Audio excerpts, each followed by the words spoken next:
hermanos y hermanas, como todos los años, el Evangelio del primer domingo de Cuaresma nos presenta a Jesús tentado por el diablo en el desierto al inicio de su ministerio.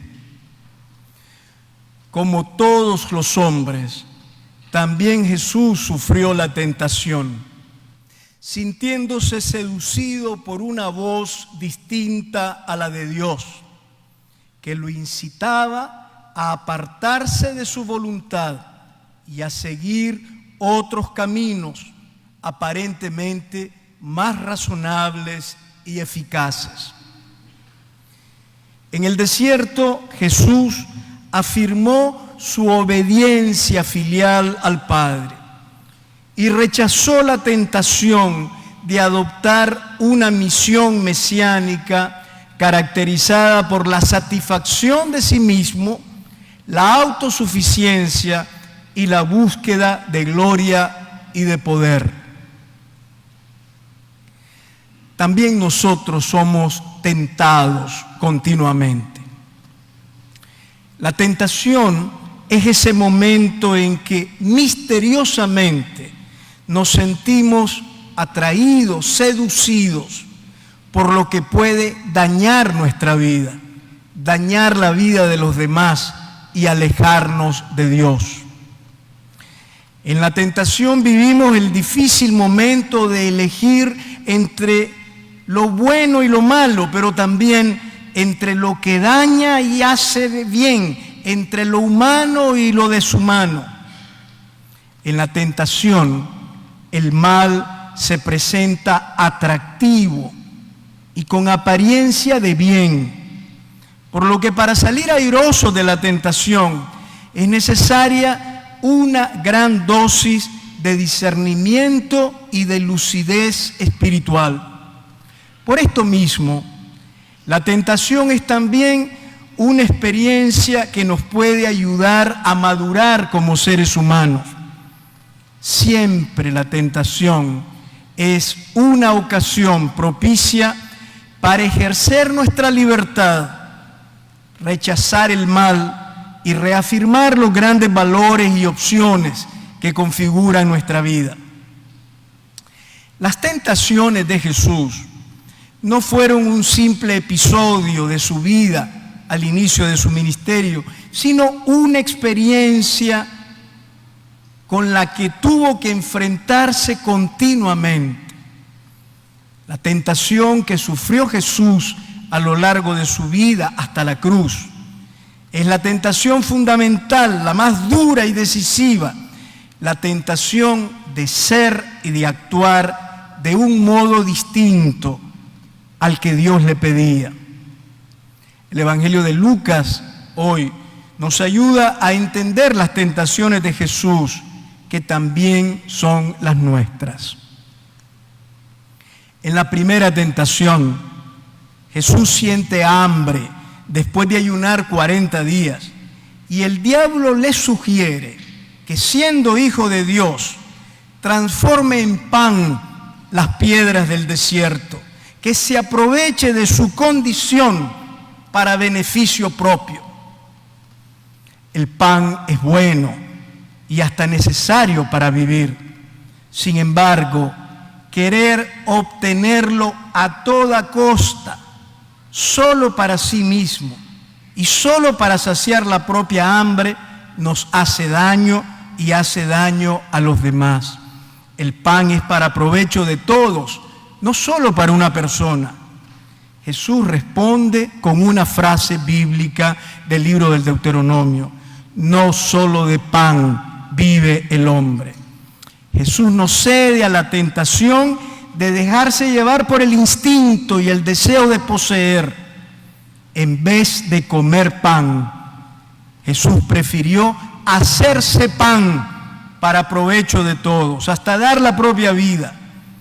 Jesús tampoco redujo su misión a la mera satisfacción de las necesidades materiales de la gente, ni se aprovechó del hambre de los pobres para su beneficio.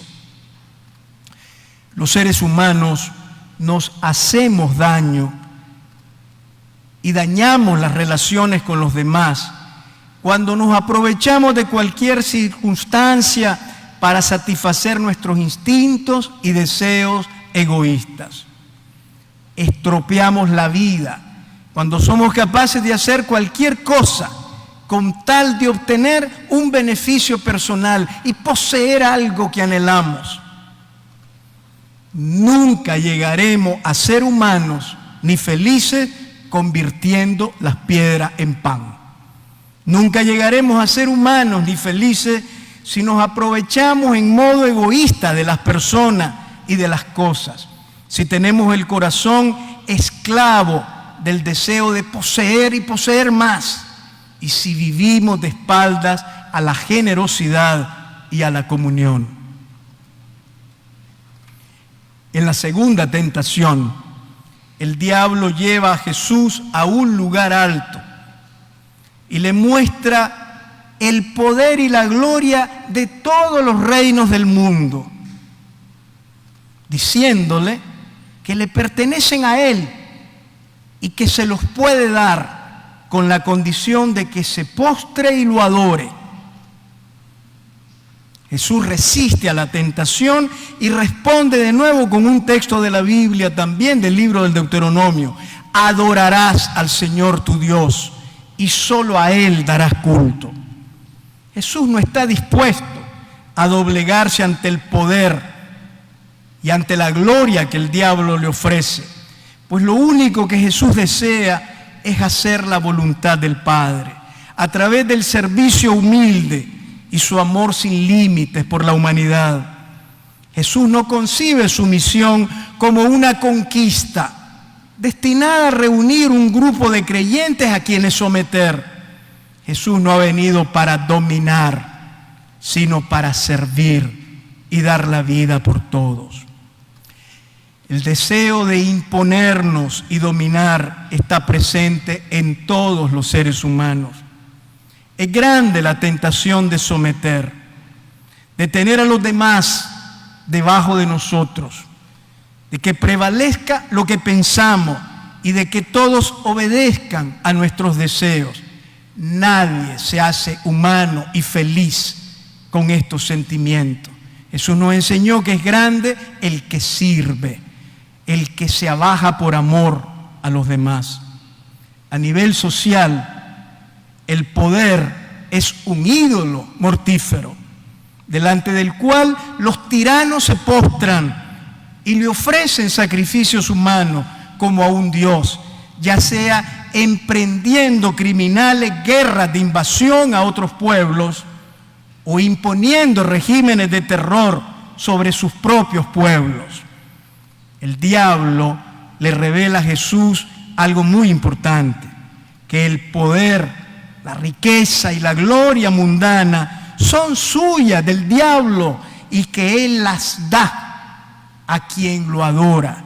Por eso, quien tiene poder, riqueza y gloria mundano, lo sepa o no lo sepa, es un ministro del diablo. La tercera tentación es la más peligrosa, porque es la tentación de querer usar a Dios y servirse de Él. El diablo lleva a Jesús a lo más alto del templo de Jerusalén y lo invita a lanzarse en el vacío, citándole un salmo que asegura que vendrán los ángeles para tomarlo en sus manos.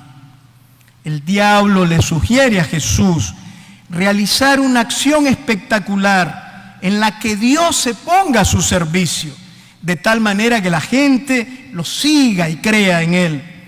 De nuevo, Jesús no cae en la tentación y responde con otro texto de la Biblia, también tomado del libro del Deuteronomio: no tentarás al Señor tu Dios. Jesús no cedió nunca a la tentación de aprovecharse de Dios, ni siquiera en el huerto de Getsemaní, ni siquiera en la cruz, sino que siempre, aún no comprendiendo, confió amorosamente en Dios su Padre. Jesús tampoco vino a dominar a nadie con la religión, ni a deslumbrar con actos milagrosos. No quería gente sometida y temerosa, sino personas que libremente se descubrieran amadas por Dios y que libremente acogieran con gratitud el amor de Dios. Esta tentación aparece en nuestra vida en los momentos de dificultad, cuando quisiéramos obligar a Dios a actuar como a nosotros nos parece que debería hacerlo, en lugar de confiar en su amor y abandonarnos con confianza en sus manos. A veces creemos que sabemos más que Dios. Esta tentación nos domina también cuando usamos a Dios, acordándonos solo de Él en las dificultades y convirtiéndolo en una especie de amuleto personal de buena suerte que usamos cuando lo necesitamos. Esta tentación también está presente en los sistemas políticos que invocan la religión y mencionan el santo nombre de Dios como sustento ideológico de sus planes siniestros y de sus acciones criminales, negando su santidad y convirtiéndolo en sus manos en un falso ídolo a su servicio. Hermanos y hermanas, el Evangelio de hoy nos enseña que nunca estamos solos en la tentación. Jesús nos acompaña y con su amor nos ayuda a ser fuertes en la tentación y a crecer en nuestra fidelidad a Dios. En esta Cuaresma, busquemos momentos de silencio para vernos por dentro, para rezar y para escuchar la palabra de Dios. Hemos visto que Jesús venció la tentación fortaleciéndose y llenándose de sabiduría con los textos de la Biblia. Sostenidos por el amor de Jesús, enfrentaremos las luchas interiores de la vida. Iluminados con la luz de la palabra de Dios, no nos dejaremos engañar por el mal que se nos presenta atractivo y disfrazado de bien. En esta Cuaresma, detengámonos y preguntémonos hacia dónde estamos caminando en la vida, si estamos viviendo como deberíamos y si estamos haciendo lo que Dios quiere que hagamos. Despojémonos de tantas cosas, deseos y relaciones que nos están dañando, no solo a nosotros, sino también a quienes viven con nosotros. En esta Cuaresma, pidámosle humildemente e insistentemente al Señor que con su Espíritu fortalezca nuestra libertad, nos ayude a rectificar los senderos equivocados de nuestra vida y nos haga volver a Él con confianza y alegría. Amén.